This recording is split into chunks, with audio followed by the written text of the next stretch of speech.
तत्सवितुर्वरेण्यं भर्गो देवस्य धीमहि धियो यो नः प्रचोदयात्। ॐ भूर्भुवः स्वः तत्सवितुर्वरेण्यं भर्गो देवस्य धीमहि धियो यो नः प्रचोदयात्। ॐ भूर्भुवः स्वः तत्सवितुर्वरेण्यं भर्गो देवस्य धीमहि धियो यो नः प्रचोदयात्। ॐ भूर्भुवः स्वः तत्सवितुर्वरेण्यं भर्गो देवस्य धीमहि धियो यो नः प्रचोदयात्।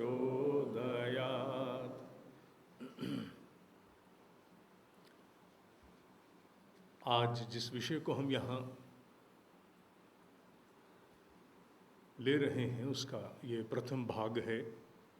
दूसरा भाग अगली बार इसका लिया जाएगा।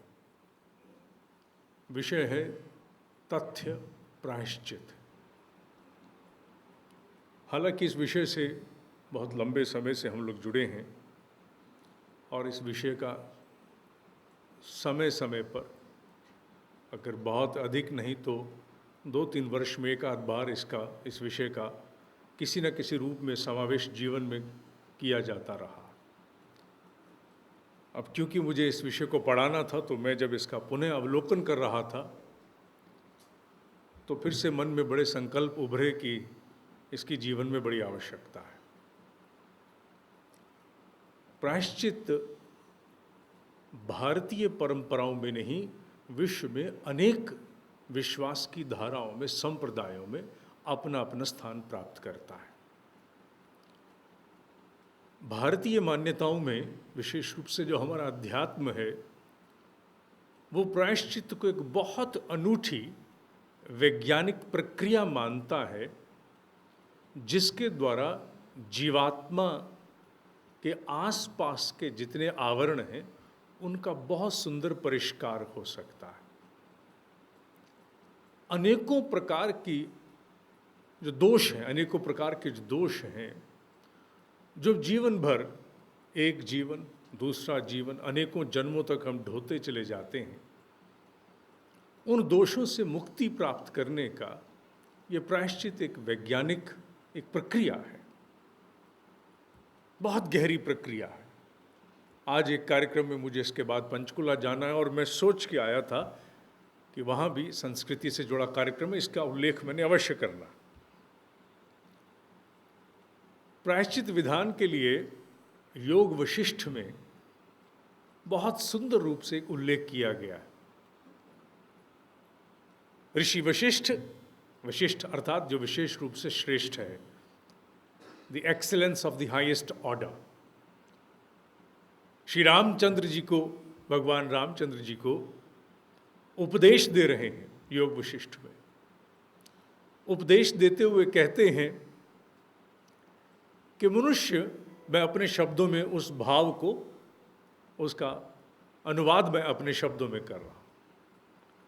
वो कहते हैं कि हे राम, मनुष्य जिस प्रकार के कर्म करता है, अगर वो दोष कर्म है, अगर वो दोष कर्म है तो उन दोष कर्मों के द्वारा उसके मानस में और उसके शरीर में आधि और व्याधि उत्पन्न होती है, अर्थात मानसिक विकार उत्पन्न होते हैं और शरीर में रोग उत्पन्न होते हैं।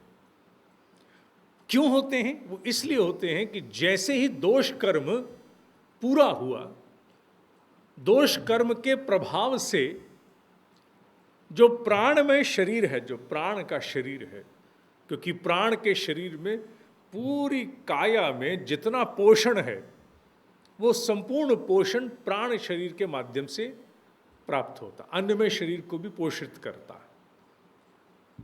तो जैसे मनुष्य के द्वारा कोई दोष कर्म होता है, धीरे धीरे उसका प्रभाव उसके प्राणमय शरीर पर पड़ना आरंभ होता है।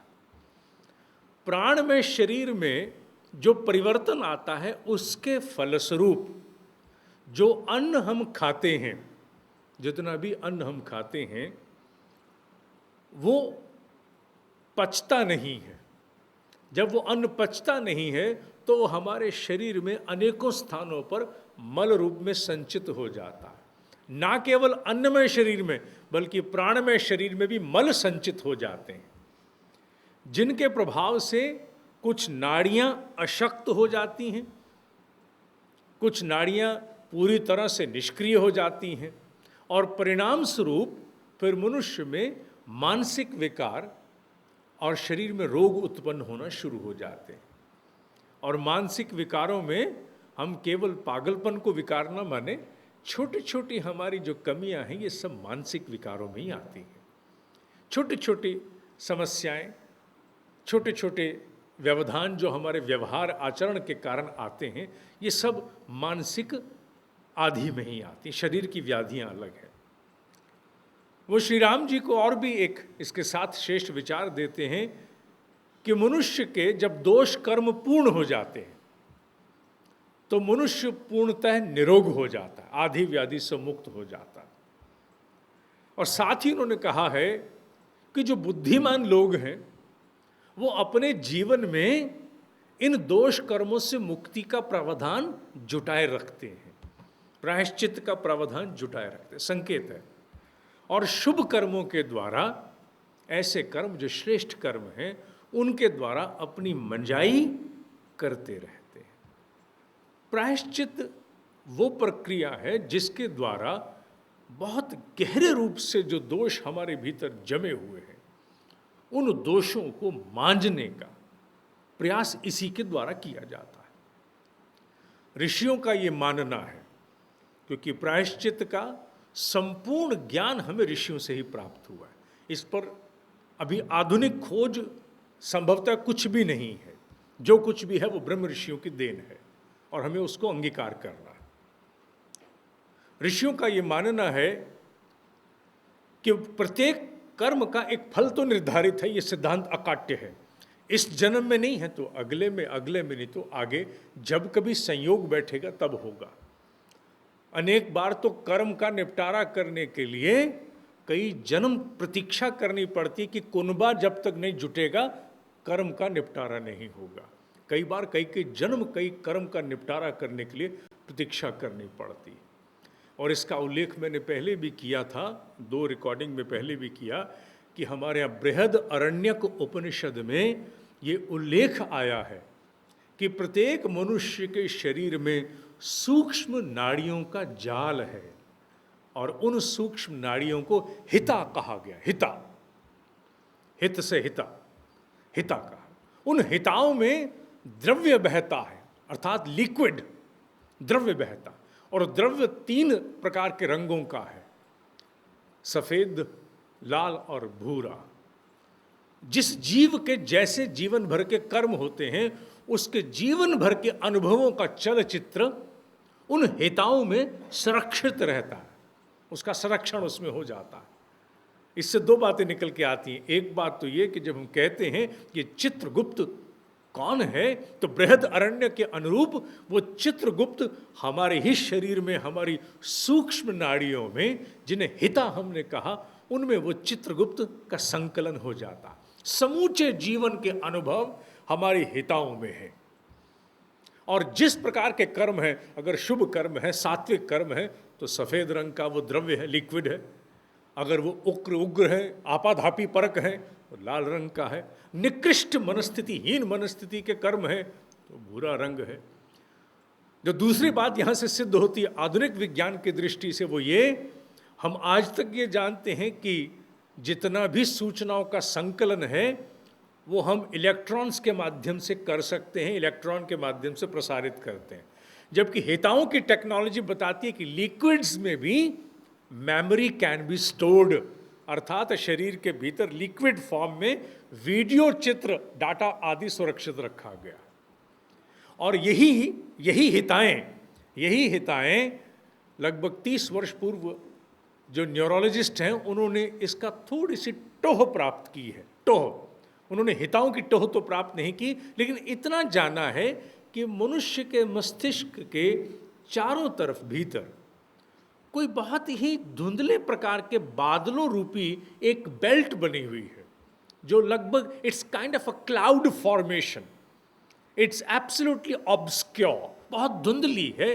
अब वो क्या है, किस रूप में है, इतना उनको बोध नहीं हुआ, लेकिन उनको इतना आभास हुआ है कि उसमें किसी प्रकार का कोई डाटा सुरक्षित है या डाटा उसमें आकर के प्ले होता है, माने वो वीडियो प्लेयर है या हार्ड डिस्क है, इतना ज्ञान उनको नहीं हुआ। ऋषियों की माने तो मनुष्य का सारा डाटा हिताओं में है, लेकिन मस्तिष्क के संयंत्र रूप से वो धीरे धीरे हमारे जीवन में प्रकट होता है। हमारे चेतन मन को तो कोई बोध नहीं कि 2 जन्म पहले किसको थप्पड़ रसीद किया था, चेतन मन को कोई आभास नहीं है, और जब हो जाता है तो जीवन में बड़ी समस्या आती है। लेकिन हमारे गहरे मानस को संपूर्ण बोध है कि हमने किस किस जीवन में कौन कौन से दोष कर्म हम करते हुए आए हैं, और उन दोष कर्मों का निपटारा जब इस जीवन में, वर्तमान जीवन में होता है, भले ही हमें कारण समझ ना आए। बहुत से लोग जो बड़े संयमी होते हैं, बड़े मर्यादित होते हैं, उन्हें भी अकारण रोग आ जाते हैं, बचपन से ही रोगों का आक्रमण हो जाता है, अचानक कोई ना कोई ऐसी समस्या सामने आ जाती है जिसका कारण यहाँ इस दुनिया में दिखता नहीं है। ये कहाँ से आते? ये कुछ नहीं, ये अतीत का कोई निपटारा है जो निश्चित रूप से होना है। निपटारे किस लिए होते? क्योंकि ईश्वर का जीवात्मा के लिए एक ही निर्देश है, वो है परिष्कार, प्रगति, उत्कृष्टता को प्राप्त होना, उत्कर्ष को प्राप्त होना। और उसके लिए ईश्वर जीवात्मा को, जीवात्मा माने जीवात्मा के आवरण को प्रशिक्षण देने के लिए, क्योंकि जीवात्मा शब्द जब कहा जाए, अगर उसे अध्यात्म की टेक्निकलिटी से समझा जाए तो जीवात्मा को किसी प्रशिक्षण की आवश्यकता नहीं है। लेकिन जब मोटे स्वरूप में संबोधन दिया जाता है तो हम यही कहते हैं कि जीवात्मा को दिया गया प्रशिक्षण, मोटे रूप में, संकेत रूप में।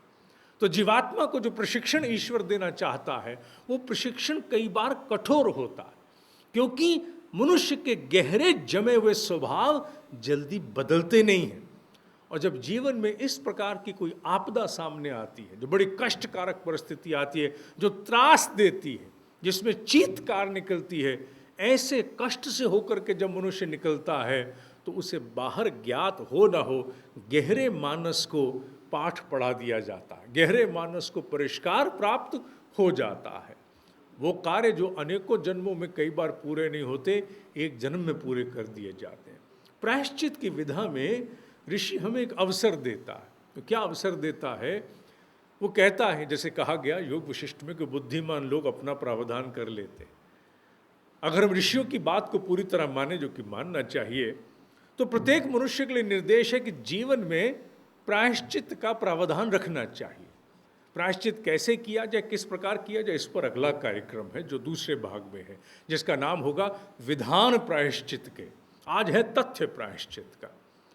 तो कहा गया है कि जो बुद्धिमान व्यक्ति है वो अपने लिए पहले से ही एक नियंत्रित स्वरूप में तप को निर्धारित करता है, तितिक्षा को निर्धारित करता है, असर्टेनमेंट ऑफ द अटोनमेंट।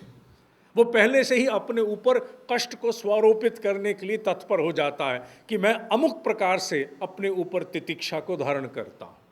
इस तितिक्षा के माध्यम से मेरे जितने भी दोष हैं उनका शमन होना आरंभ हो जाए। I may realise those mistakes which I have done in this life, I may not realise all that I have already done earlier.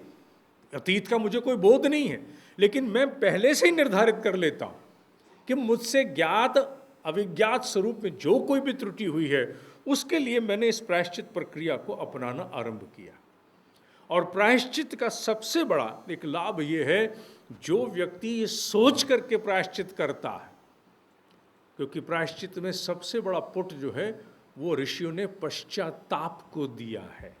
केवल ये कह करके कि आज 12 घंटे में एक टांग पर खड़ा रहूंगा, क्यों?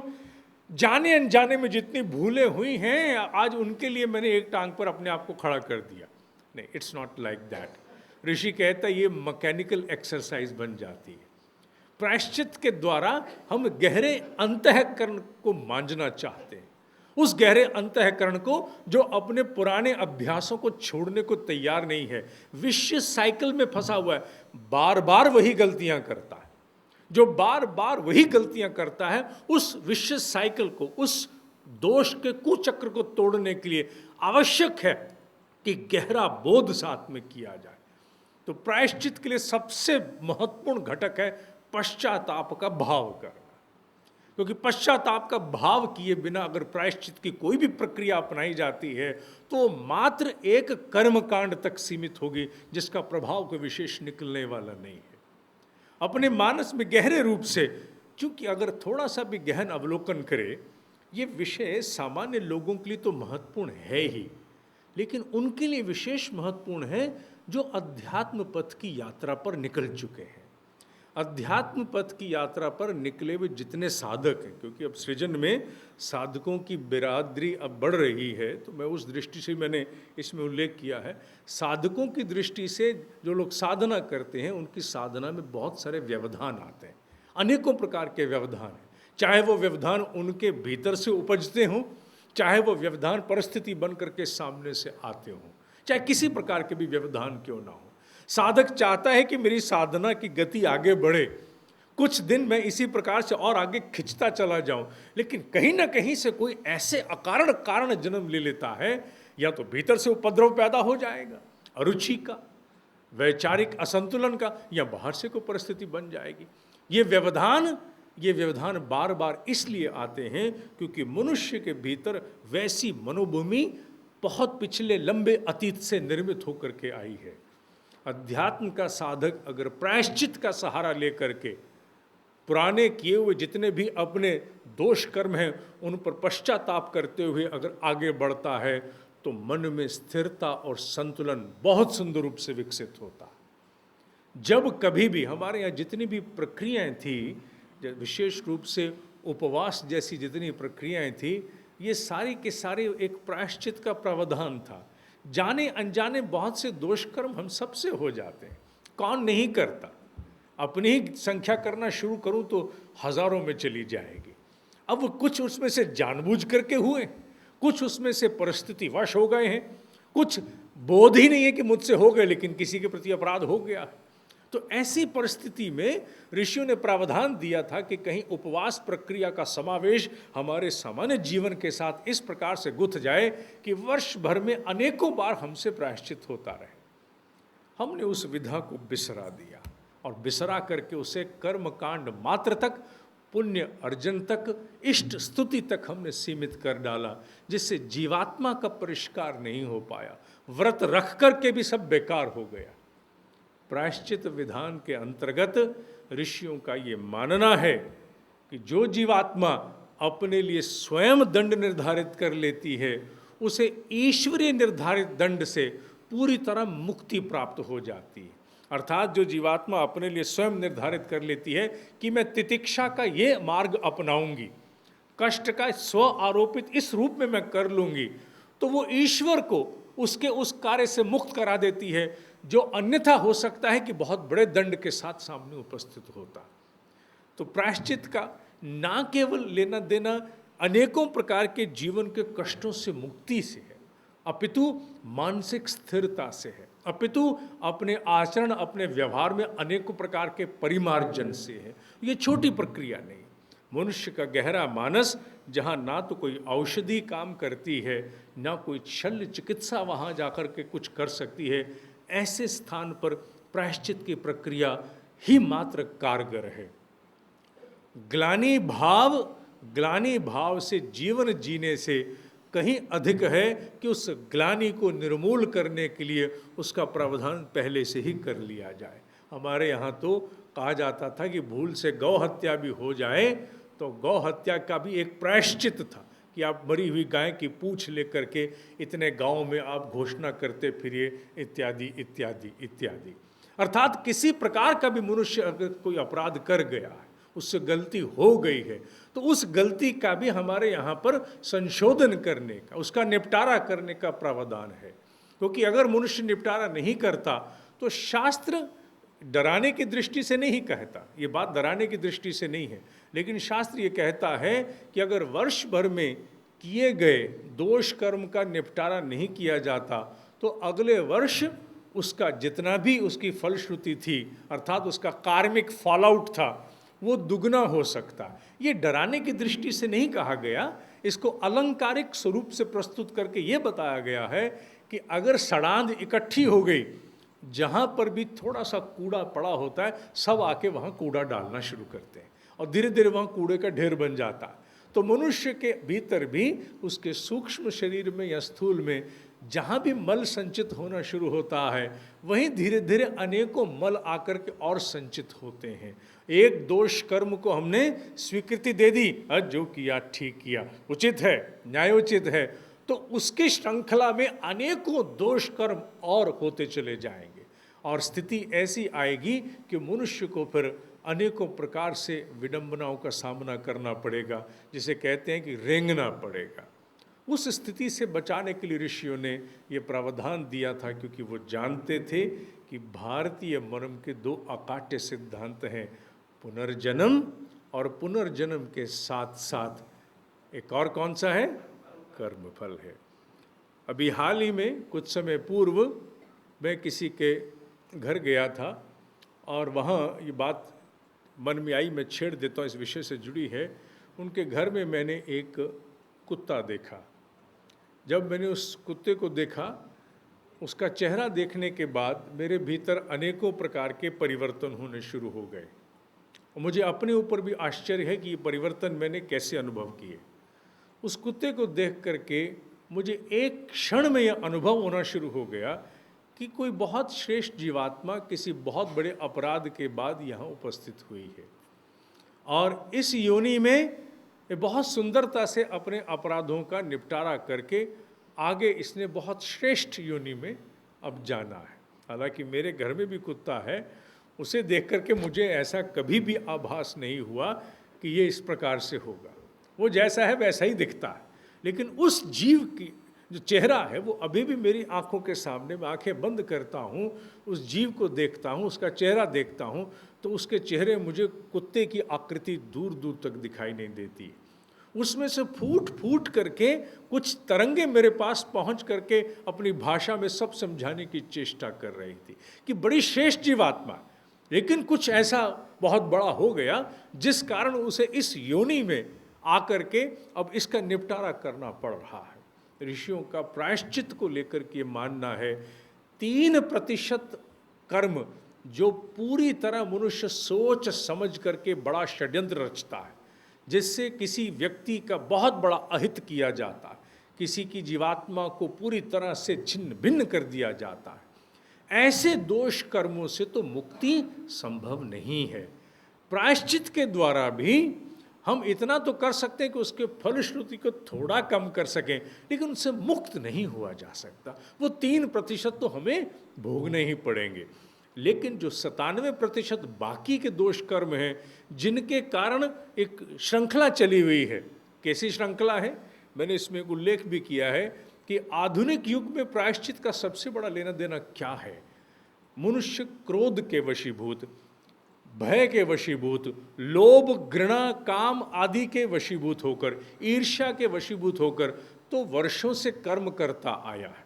दोष कर्म इन सब से प्रभावित होकर के सदियों से मनुष्य ने किए हैं, लेकिन आधुनिक युग में एक विषमता जन्म ले गई है। और वो विषमता क्या है? अकारण कारण उत्पन्न करके दोष कर्म कर देना। वो क्या? इंटरपर्सनल रिलेशनशिप में कम्युनिकेशन, संवाद। बिना किसी कारण के हम लोग संवाद को भी, सामान्य संवाद को भी दोष कर्म बनाने को आतुर हैं। चाहे वो सड़क के चौराहे पर हो, चाहे वो जिस कार्य क्षेत्र में हम काम करते हैं वहाँ हो। लेना एक नहीं, देना दो नहीं। खाम खा में एक क्षण में हम लोग अपने या तो सूक्ष्म संवाद को, जिसे ब्रेन चैटिंग कहते हैं, उसमें अनेकों प्रकार के विवाद पैदा कर देते हैं, या मुख से निकलने वाले शब्दों से हम बिना किसी कारण के कुछ ऐसा बोल जाते हैं जिससे सामने वाले व्यक्ति को बहुत पीड़ा होती है। और ये अकारण के कारण है जिनकी बढ़ोतरी इस वर्तमान युग में, क्योंकि the world is becoming more and more complex, और जब दुनिया इतनी विषमता से होकर निकल रही है तो मनुष्य का मनुष्य में भेद बहुत बढ़ता जा रहा है। ये वो अकारण का कारण है जो एक कुचक्र की भांति हम सब के साथ गुथ गया है। इसे समाप्त करना बहुत अनिवार्य है, क्योंकि कारण युक्त अगर कोई दोष कर्म होता है तो चलो होना तो वो भी नहीं चाहिए, फिर भी समझ आता है कि लोभ के वशीभूत ऐसा हो गया। लेकिन संवाद को लेकर के जो आधुनिक परिवेश में विघटन हुए हैं, दोष कर्म एक संचित होने शुरू हुए हैं, ये दूर दूर तक समझ में नहीं आते हैं। मैं लोभ को, काम को, क्रोध को और ईर्ष्या को मान्यता नहीं दे रहा हूं, उनका खंडन कर रहा हूं, लेकिन साथ ही साथ मैं ये कह रहा हूं कि वो तो माया के इतने प्रबल कारण हैं, उनकी गुरुत्वाकर्षण शक्ति इतनी प्रबल है कि कई बार अच्छे अच्छे लोग उनके प्रभाव से बच नहीं पाते। लेकिन ये तो एक ऐसा कारण है जिससे इसी क्षण बचा जा सकता है। संवाद चाहे मूक स्वर का हो, संवाद चाहे बोले गए शब्दों के द्वारा हो, अगर वो किसी प्रकार का विघटन उत्पन्न करता है, किसी व्यक्ति के हृदय को जाकर के छेड़ देता है, पीड़ा उत्पन्न करता है, वो ऐसा दोष कर्म है जिससे अभी इसी क्षण बचा जा सकता है। आधुनिक युग में इसके लिए प्रायश्चित होना बहुत आवश्यक है। इसके लिए प्रायश्चित क्या क्या प्रावधान होंगे, ये तो विधान प्रायश्चित के कार्यक्रम में हम करेंगे।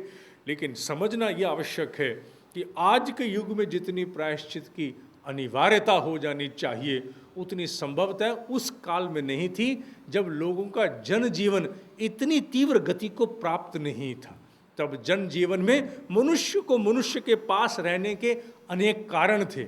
आज तो मनुष्य को मनुष्य से दूर रहने के अनेक कारण विकसित हो गए हैं, और उसमें भी अकारण का कारण है संवाद के द्वारा उत्पन्न किया हुआ विघटन। और संवाद के द्वारा उत्पन्न किए गए विघटन को मनुष्य जब अपनी शान बना लेता है, I am like that and this is the way it should be, तो वो क्या करता है, अपने दोष कर्म को मान्यता प्रदान करते हुए उसको स्वाभिमान का विषय बना करके दोष कर्म के बाद एक और दोष कर्म, बस एक पहाड़ संचित करता चला जाता है। इस बात से हमें बहुत बहुत सजग होना चाहिए, चाहे हम घर परिवार में हो चाहे कहीं हो। मैंने इसका कैमरे पे भी कई बार कहा है, मुझे घर में भी अगर कहीं कुछ कड़वा बोलने का, अनुशासन की दृष्टि से बच्चों के साथ नहीं, वैसे आपस में अगर बोलने का अवसर प्राप्त होता है, तो मेरी पहली कोशिश ये होती है कि आज की कड़वाहट का प्रायश्चित आज ही निपट जाना चाहिए।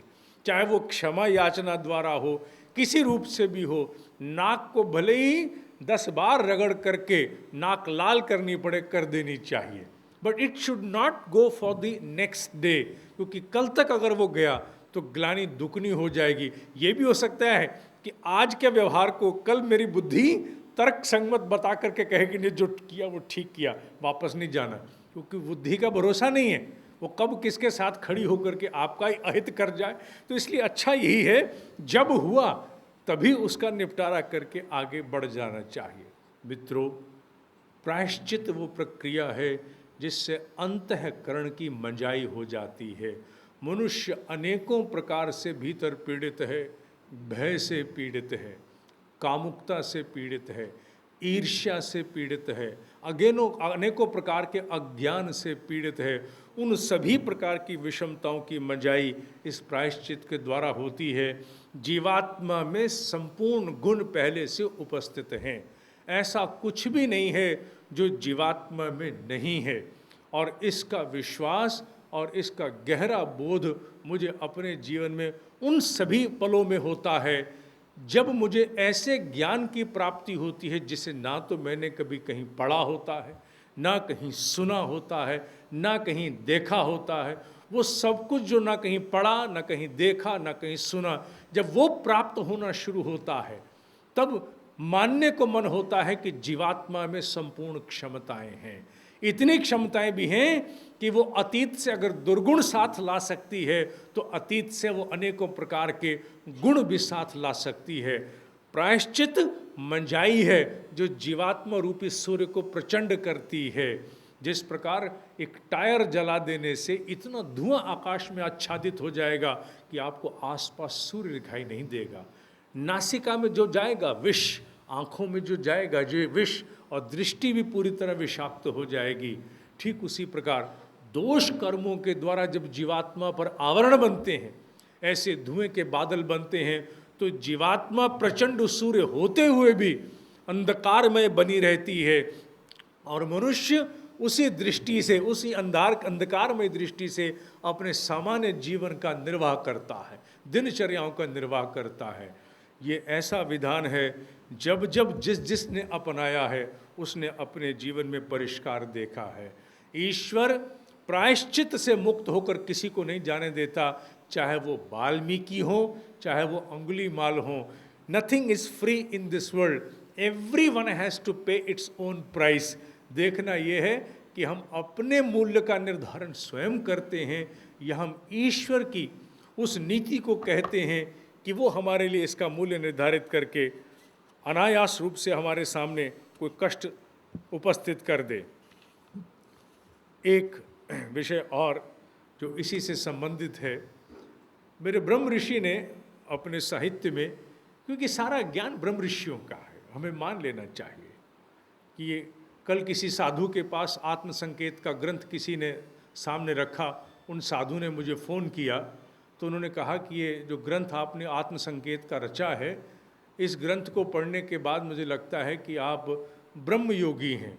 तो मैंने उनसे कहा कि इस भ्रम को पहले दूर कर लीजिए, पहले मुझे आप ये पूछिए इसका कितना प्रतिशत मैंने अपने जीवन में अनुभव किया है। तो उन्होंने कहा चलिए, आपने, उनको तो आशा नहीं थी मैं कहूँगा, क्योंकि मुझे तो ब्रह्म योगी कह रहे थे। तो मैंने कहा ये पूछिए मुझे। तो कहने साहब मैं तो नहीं पूछता, आप बता दीजिए।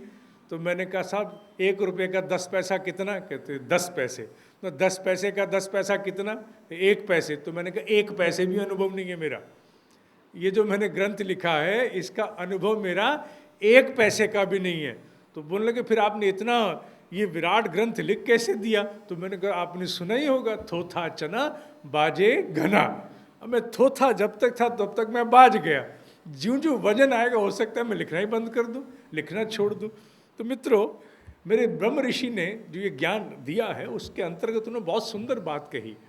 उन्होंने प्रायश्चित के लिए कहा कि जब तक कपड़े की धुलाई ठीक से ना हो जाए, ये सारे शब्द उन्हीं लोगों के हैं, हमारा कुछ नहीं, हमारा तो केवल बाँचने का काम।